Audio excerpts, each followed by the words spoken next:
They say winter in Montana will break a man, but honestly, the only thing that broke that year was my patience for nonsense, for bullies in pressed coats, and for a system that thought it could freeze me out of my own home.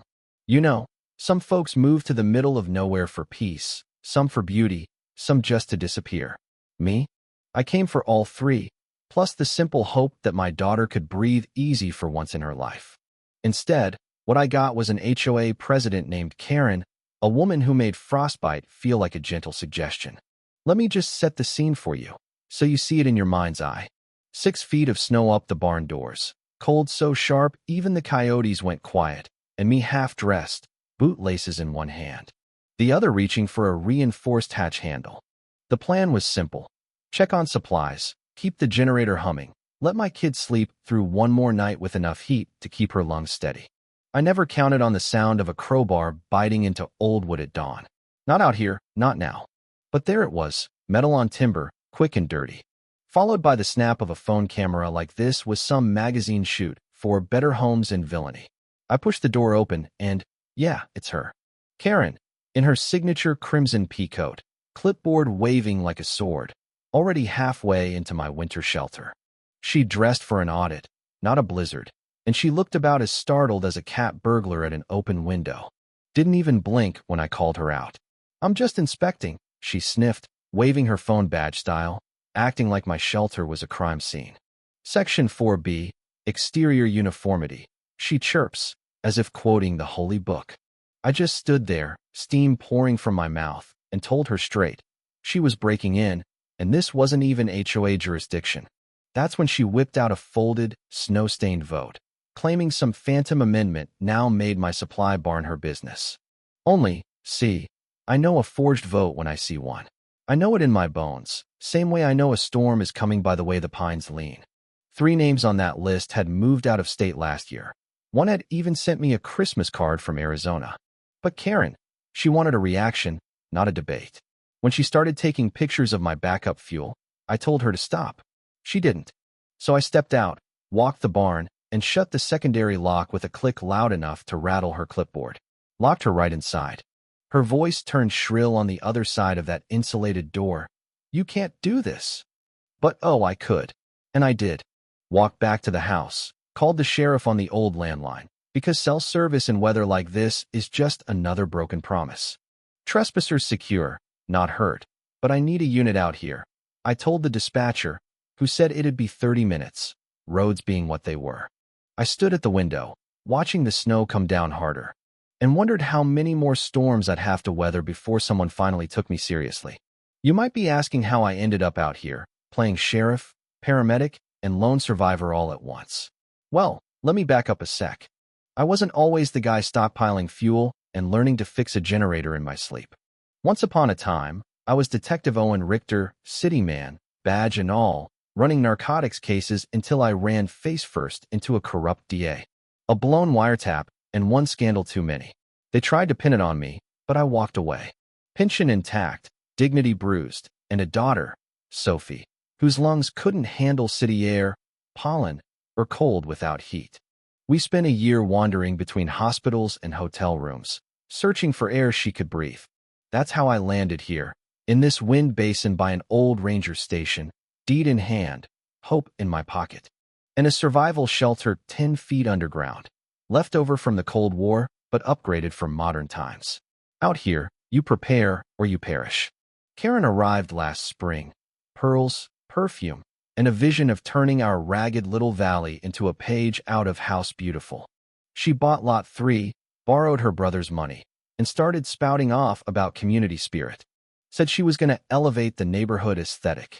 I called my shelter practical. She called it a prepper hole. Our friendship bloomed from there. Winter here is like a religion. Chop, stack, seal, check the vents, double lock, and pray you never need the oxygen reserves you built up over the summer. Sophie learned to read frost on the glass before she learned algebra. We were getting by, which is all you can ask for when your kid needs warmth to live. Then the first HOA notice showed up, pink and smug, accusing me of having an unauthorized structure. Not signed by Karen, yet, but already stinking of her style. No Real committee, no county listing, just a voicemail and a demand. Old habits die hard, so I documented everything. Trail cams, time-stamped photos, every permit number from the shelter's foundation. By the new year, I'd racked up 5 more citations, each vaguer and pricier than the last. Non-compliant design, unauthorized fuel storage, visible shelter elements. Karen eventually started coming in person, all sweetness and tea, handing me revised bylaws and extension forms that required me to dismantle my only above-ground vent. "It sends the wrong message," she whispered, glancing at Sophie's bedroom window. That was the day I realized it wasn't about paint or fences. This was about control, about making an example of the stubborn guy at the edge of the map. Then came the visual disruption citation, complete with a phone photo of my vent circled in red, continuity, underlined in black Sharpie. I tried reason, sent documents, doctor's notes, engineering diagrams. No reply. The next notice was glued to my front door in -15 wind, so cold the tape snapped like glass. By now, I'd dug into county records and learned what Karen had really been up to, bulldozing through amendments via absentee ballots, forging votes, stacking the so-called review subcommittee with family. No audits, no elections, just her, a clipboard, and an imagination. The next HOA meeting was in the model home's garage, 15 folding chairs, a coffee maker, and Karen standing like a CEO. I challenged her, evidence in hand, and watched the room go quiet. "If your structure creates discomfort for the community," she started, but I cut her off. "It's an air system for my daughter." A man in back piped up. "I thought we were a voluntary HOA. I never voted for this." Silence. Karen pushed on, talking about cohesion, harmony, predictability, all the things that freeze a place solid. That night, I found muddy boot prints by my back gate and a latched jimmy just enough to say, "We're watching." So I installed more cameras and waited. The snow started to fall harder. By mid-January, the real winter hit. The kind of cold that makes glass crack and power lines hum. My generator ran in cycles. Sophie's oxygen stayed steady, but only because every line and seal I checked twice a day. And right when I thought I'd caught my rhythm, another certified envelope landed in my box. 6 pages, $6,250 in fines.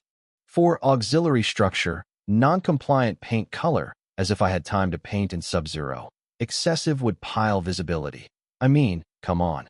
They billed me for the snow barrier fence I built by hand, and for using reinforced glass in the front windows.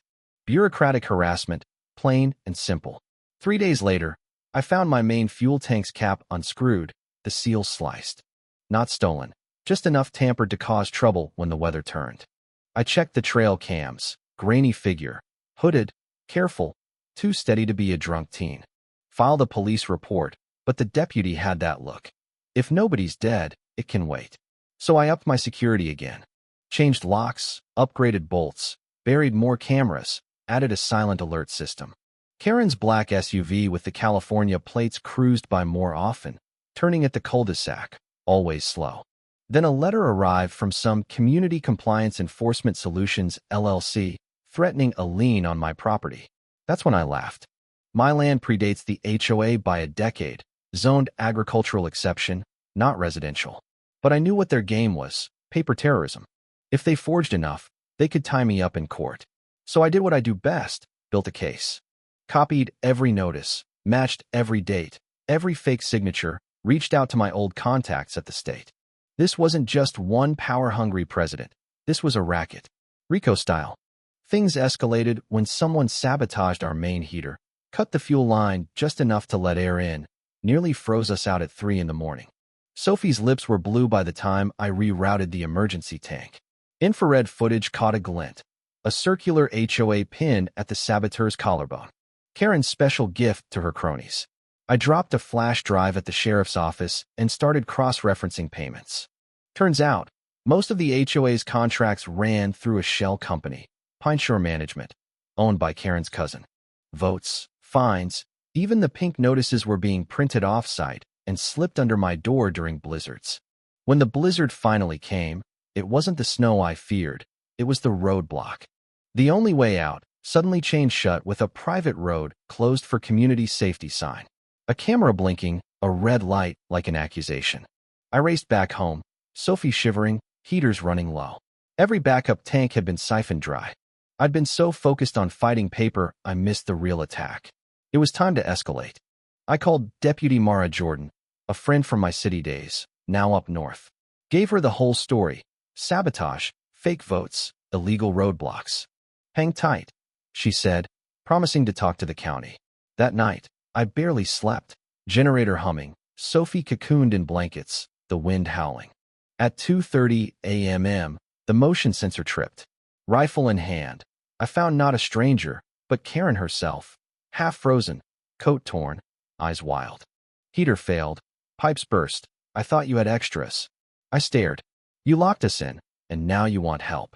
She wavered, collapsed. I gave her a blanket and locked her in the shelter. Called the sheriff. Kept my daughter safe. Morning came, and the valley was a whiteout. Karen survived, thanks to my supplies. I started laying out every notice, every photo, every timestamp, building my evidence. 4 of the 6 violations were on dates when no one even approached my place. One had a photo from after I'd already made repairs. The timestamp on another matched the hour my fuel line was sabotaged. They'd break the law, then bill me for the evidence. I called Mara. "It's time.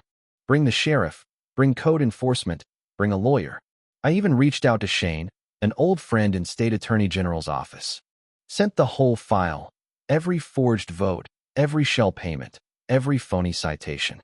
That morning, a snowplow and a sheriff's cruiser broke through the ridge.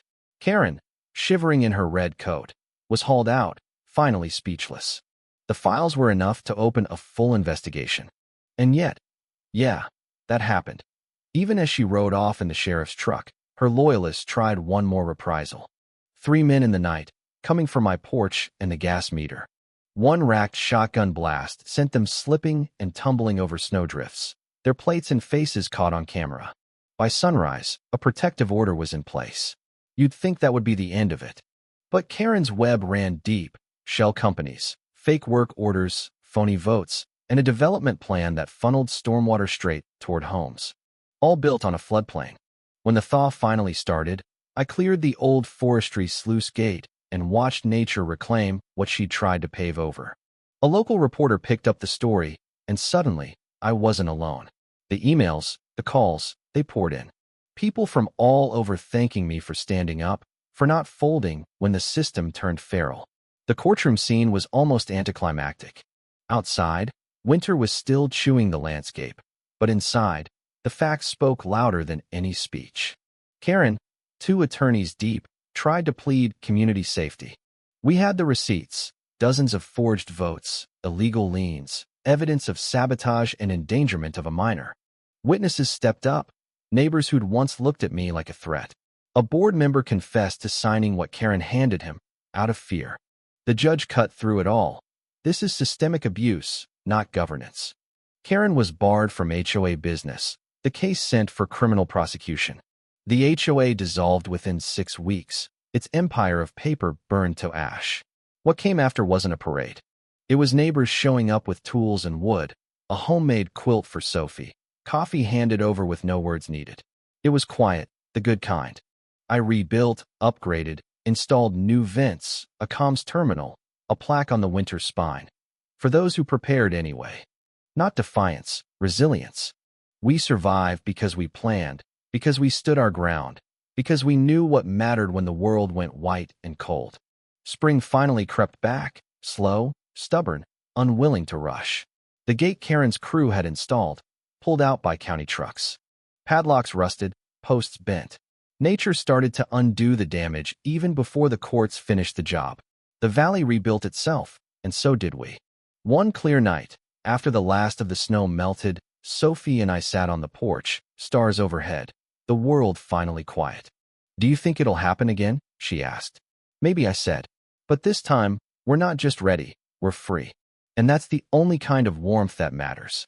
So let me ask you, where's the line between order and control, between community and coercion? When systems break, do you fix them or let them bury you? I'd love to hear your thoughts. Drop your stories or opinions in the comments.